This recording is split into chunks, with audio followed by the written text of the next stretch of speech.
और यह दिमाग स्थिर हो जाए तो शांति भी तो मिलती है। तीसरा है इंद्रियां। इंद्रियों के द्वारा भी दो पुरुषार्थ होता है। इस इंद्रियों से आप परिश्रम मेहनत करके अपने वर्तमान जीवन को सुखी बना सकते हो और इन्हीं इंद्रियों को दमन करके आप शांति भी प्राप्त कर सकते हो। इसलिए पुरुषार्थ करने वाला प्राणी कौन है? मनुष्य। इसी बात को समझाने के लिए सदगुरु कबीर ने बीच में बड़ी सुंदर बात कही। क्या कहा है?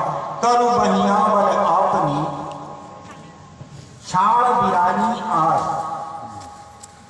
जाके आनंद नदिया बहे सो कसमरे प्यास। साहब कहते हैं कि पुरुषार्थ का बल बल दूसरे की आशा को छोड़ दो। जिसके सामने पुरुषार्थ से जो संसार में कभी भी दुखी नहीं रह सकता। आनंद शब्द आया। ये आनंद शब्द क्या चीज है? आंगन का अर्थ होता आगे।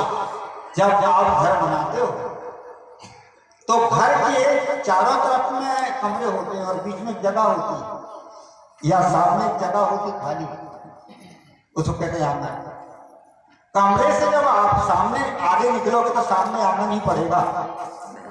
इसे सामने का जाके आनंद नदिया बहे, अर्थात जिसके सामने पुरुषार्थ है संसार में वह आदमी कभी भी दुखी नहीं है। इसलिए मनुष्य एक ऐसा प्राणी है जो पुरुषार्थ करने वाला प्राणी है। पशुओं के पास ये इंद्रिय है, दिल है, दिमाग है और इंद्रियां हैं, पर इससे पुरुषार्थ नहीं करता। इससे केवल वो भोग करता है, उपयोग करता है। इसलिए मनुष्य खानी को भोग का कहा है और मनुष्य को पशु खानी को, पक्षी खानी को भोग भूमिका कहा है। और मनुष्य खानी कौन है? कि कर्म भूमिका पुरुषार्थ करने की जगह साथ कहते अपने पुरुषार्थ का बल करो। अब कौन कौन से पुरुषार्थ करें? सबसे पहला पुरुषार्थ है व्यवहार पुरुषार्थ। यदि हम व्यवहार में ही सही तरीके से व्यवहार करते हैं तो हमारा वर्तमान जीवन सुखी होता है। यदि हमारा व्यवहार बढ़िया नहीं है तो वर्तमान जीवन सुखी नहीं होगा, दुख से बीतेगा। कर्मों के लोग आदमी के जीवन में सुख दुख आते हैं, पर वर्तमान में हमारे पास असावधानी व्यवहार नहीं है तो हम नया कर्म बना लेते हैं, नया दुख तैयार कर लेते हैं। इसलिए वर्तमान में व्यवहार में ही हमें सतर्क होना चाहिए। और व्यवहार में सबसे पहले है वाणी। बोल चाल और भाषा ही व्यवहार की शुरुआत है। आपको बोलने का ढंग है, कहने का ढंग है तो आप व्यवहार बढ़िया करते हो। आपकी वाणी मीठी ना हो तो आपका व्यवहार बढ़िया नहीं होता। किस समय किस जगह कैसे शब्दों का प्रयोग करना, एक से एक समझदारी होती।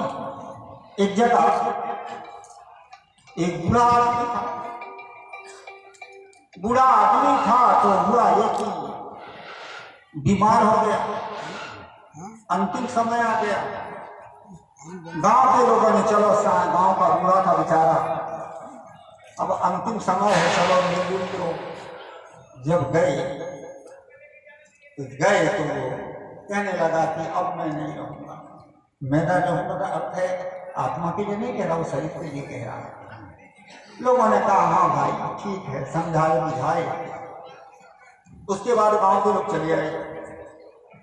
कुछ दिन के बाद एक व्यक्ति को उसका लड़का मिला और लड़का से वह व्यक्ति कहने लगा भाई तेरा बाप जो बीमार था वो मरा कि बचा? और कह देता कि भैया पिताजी बीमार थे, कैसे हैं? तो कह देता जी चले गए या जी अच्छे। बोलने का भी तो हमें ढंग होना चाहिए। कहा जाता कि बोलने का ढंग हमारे पास में ना होने के कारण हम कौवा वैसे भाषा बोलते हैं। कौवा कहना चिल्लाता काँव। एक बड़ा सुंदर सूत्र मैंने सुषमा स्वराज के प्रवचन में भाषण में सुना।